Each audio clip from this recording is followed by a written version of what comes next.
ঠিক আছিস তো? সাবধানে চলাফেরা করো, তোমার কোনো বিপদ হলে তো আমরা ঝামেলা করতাম।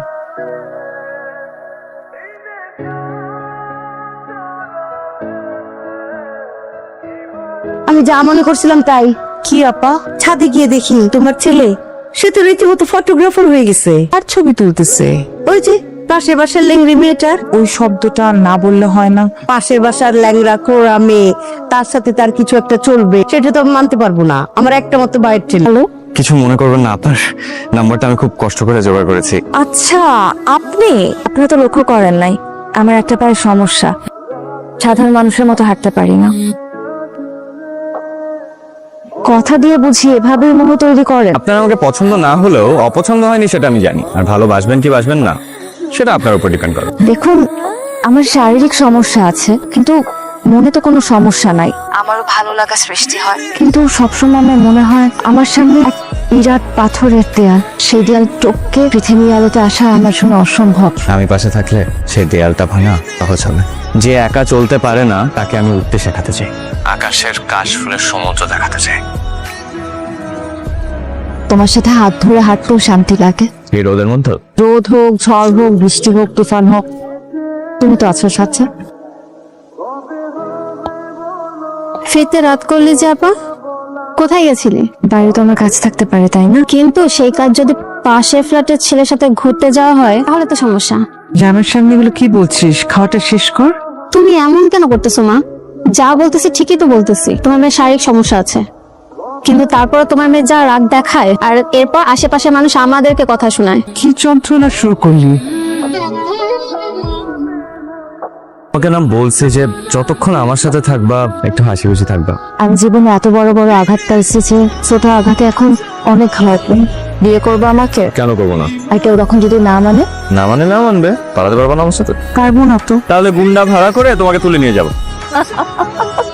আসসালামু আলাইকুম আন্টি, কেমন আছেন? কে তুমি? কার কাছে এসছো? আন্টি আমি মুনতাহার ফ্রেন্ড, ও আমাকে দাওয়াত দিল তো তাই আসলাম আর কি। আমি কখন দাওয়াত দিল? আন্টি এক কাপ চা খেতে পারি? এসো, জি। ভেতরে এসো। তোমার নামটা কি? অনন্ত বসন্ত। অনন্ত বসন্ত, অদ্ভুত নাম। আমার মা রেখেছেন আন্টি, একটা শাড়ি মুনতাহার জন্য এনেছিলাম। না বাবা, উপহার শাড়ি কোনোটারই দরকার নেই। আমার মেয়েটার কপালটা এমনি ভালো না, ওর দুঃখটা আর বাড়িও না। মা কি বলছো তুমি? ঠিকই বলছি। আন্টি আমি আজকে আসি। মা তোমাকে একটা কথা বলি, আমার না খুব খারাপ লাগছে। জানো মা, ছোটবেলা থেকে আমার কোনো বন্ধু ছিল না, সবাই আমাকে ইগনোর করতো। ওর সাথে আমার মেলামেশা তোমরা সহ্য করতে পারো না। কেন তোমরা আমার সাথে এমন করো?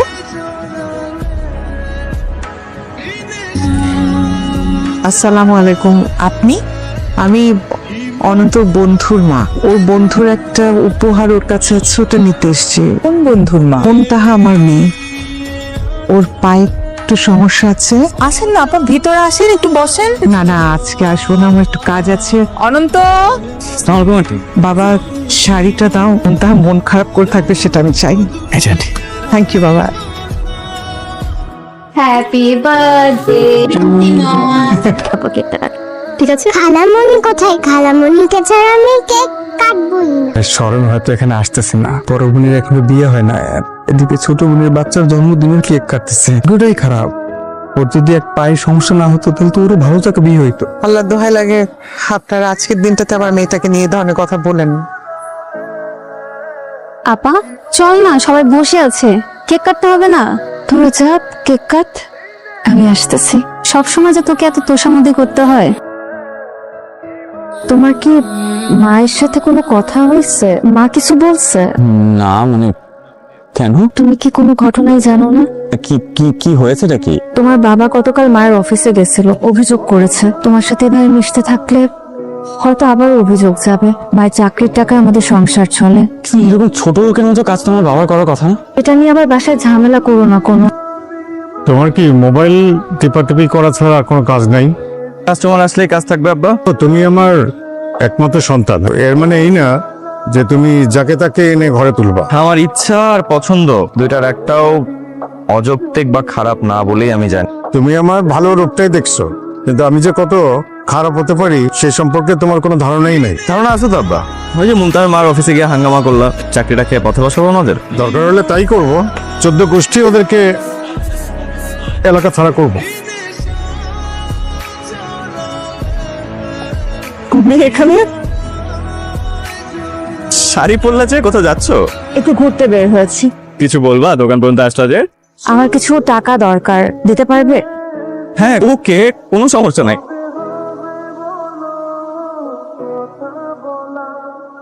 আমি কিন্তু আমার ইচ্ছা মতো সময়ে ব্যাক করব। কোনো সমস্যা নেই। তোমার জন্য তো একটা জিনিস এনেছিলাম, কিন্তু আমি যাওয়ার পর পড়বে। আসি। তুই নাকি ক্যাশ থেকে টাকা নিচ্ছিস? কত বড় সাহস তুই ক্যাশ থেকে টাকা নিয়ে ওই মায়েরা দেশ? অনন্ত, তোমার আমার মাঝে অদৃশ্য অনেক দেয়াল। অনন্ত, একটা মাত্র জীবন, ভালোবাসা রক্ষা করতে করতে যদি সন্ধ্যা হয়ে যায় তাহলে কেমন হয়ে যায়? আমরা বাসা ছেড়ে চলে যাচ্ছি অনন্ত, অন্য কোনো এলাকায়।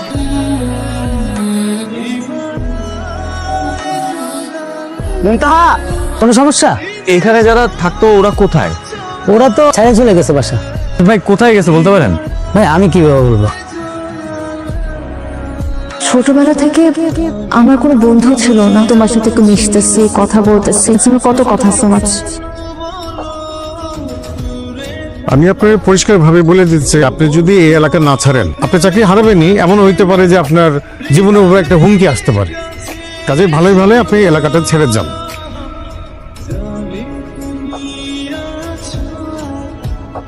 ভাই কিছু মনে না করলে আপনি সিনথির হাজবেন্ড না? হ্যাঁ, আপনি অনন্ত। জি ভাই।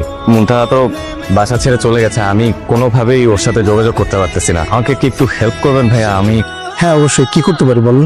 আমি 13 তারিখে মুনতাহাকে নিয়ে পালাতে চাই। আপনি কি প্লিজ একটু ওকে বলবেন 13 তারিখ আব্দুলপুর বাস স্ট্যান্ডে রাত 9টার সময় একটু আমার জন্য থাকতে। আমি অবশ্যই খবরটা বেঁচে দেবো। Thank you so much. কিরে, তুই কোথায় যাচ্ছিস? আজকে আমার মুনতাহাকে নিয়ে পালানোর ডে। ওই দুষ্ট প্রকৃতির ধরিবাজ ধান্দাবাজ মেয়ে আমার চাঁদের মতো ভাইস্তের রাস্তা থেকে নিয়ে যেতে। খবরদার বলবো, মুনতাহা নিয়ে আরেকটা উল্টাপাল্টা কথা বলে খুব খারাপ হবে বলে দিচ্ছি। চিৎকার করিস না, যা, চিন্তা করতে হবে না।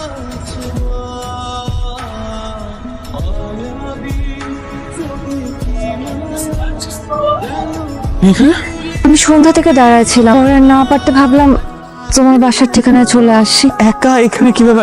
মানি আসছে। বাবা তুমি আসছো, তোমার সাথে যখন আমি ওকে দেখেছি আমার মনে হচ্ছে ও সত্যিকার আনন্দে আছে। আমি আনন্দটা ওর কাছ থেকে কেড়ে নিতে চাই না। তুমি ওকে নিয়ে পালিয়ে যাও, আমি বলছি পালিয়ে যাও, একটাই তো জীবন। যাও।